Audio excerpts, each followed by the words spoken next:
Welcome to The Explainer. Our whole deal is taking big, complex ideas and turning them into practical tools you can actually use for a better life. All right, so today we are diving into something, well, kind of revolutionary. It's a method that starts with a really interesting question. What if you could tackle life's biggest, toughest challenges with the exact same mindset you have when you're totally hooked on your favorite video game? Okay, so here's the game plan for today. First, we're going to talk about life as a game. Then we'll get into the 7 core rules. After that, we'll build out your toolkits, analog, digital, and social. And finally, we'll wrap it all up by figuring out how you can define your own epic win. So, let's get into it. The whole SuperBetter method, it wasn't dreamed up in some sterile lab. Nope. It was actually born from a pretty intense real-life crisis.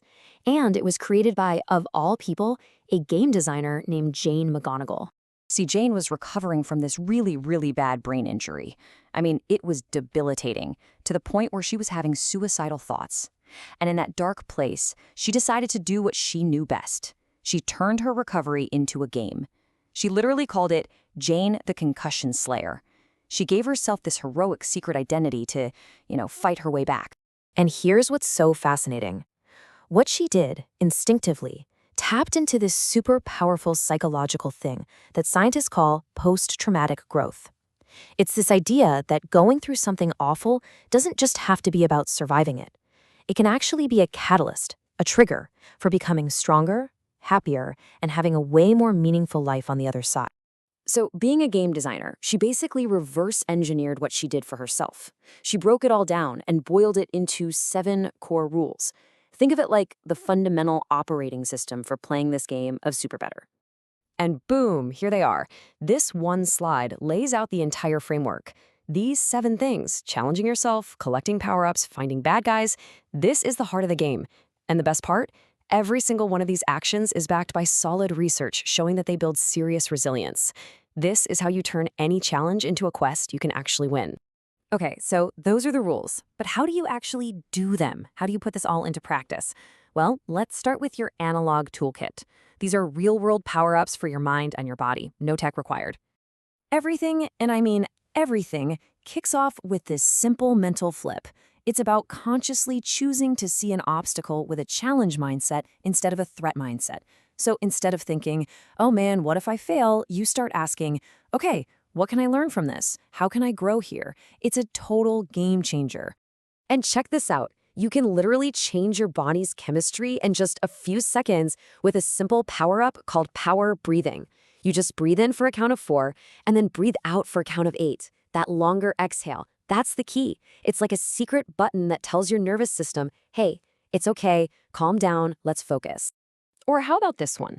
To get a quick shot of confidence right before a tough moment, you can try a victory pose. Just stand up, fists in the air, for like 5 seconds. I know, it sounds a little silly, right? But the research is clear. It genuinely boosts your feelings of power and confidence. Just try it.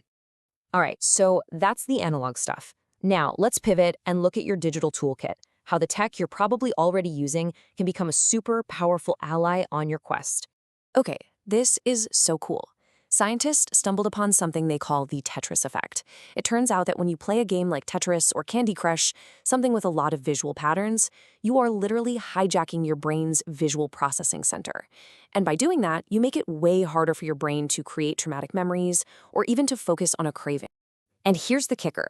This doesn't just work for big, heavy stuff. It works on a much smaller scale, too. Just 3 minutes of playing one of these games can be enough to disrupt that visual part of your brain and seriously weaken everyday cravings. Seriously, think about that the next time you're fighting the urge to grab a cookie.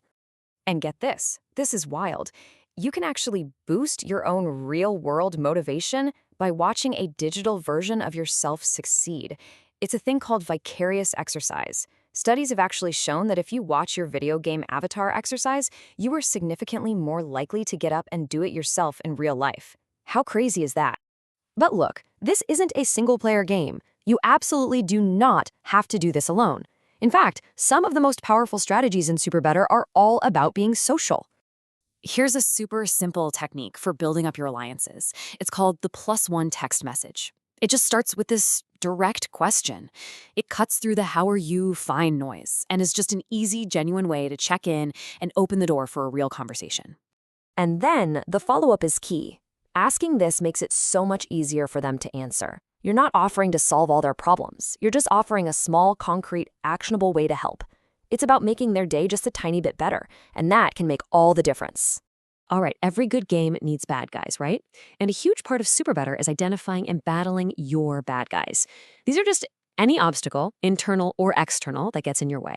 And here's the fun part. You give them creative names, like the sticky chair for sitting too much or the nighttime screen source. It sounds silly, but naming them like this actually creates psychological distance. It makes them feel like a separate thing you can fight instead of a part of you. So you've got your power-ups, your quests, your allies, your fighting bad guys. But where is all of this going? What's the point? Well, it all leads to one thing, your epic win. Now, an epic win is not just another item on your to-do list. Not at all. It's a big, transformative outcome that you really, truly care about. Think of it as the North Star for your quest. It's the goal that gives the entire journey meaning and makes all the small battles along the way totally worth it. And how do you get there? You don't get there in one giant leap. You get there by winning the day every day.